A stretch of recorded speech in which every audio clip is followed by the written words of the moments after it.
காரைக்கால் பெரிய பள்ளிவாசல் கந்தூரி விழா ஊர்வலத்தில் மது போதையில் இளைஞர்கள் வெடிவைத்து ரகளையில் ஈடுபட்டதால் பரபரப்பு ஏற்பட்டது. காரைக்காலில் உள்ள பெரிய பள்ளிவாசல் கந்தூரி விழா ஊர்வலம் வெகு விமரிசையாக நடைபெற்றது.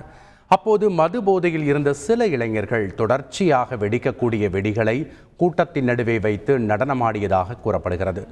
திடீரென வெடிகள் வெடித்து சிதறியதால் கூட்டத்தில் இருந்த குழந்தைகள், பெண்கள் என அனைவரும் அலறி அடித்து ஓடியதில் சிலர் காயமடைந்தனர். இதனையடுத்து பொதுமக்களுக்கு இடையூறு ஏற்படுத்தியதாக வழக்கு பதிவு செய்த போலீசார் 4 பேரை கைது செய்து விசாரணை மேற்கொண்டனர்.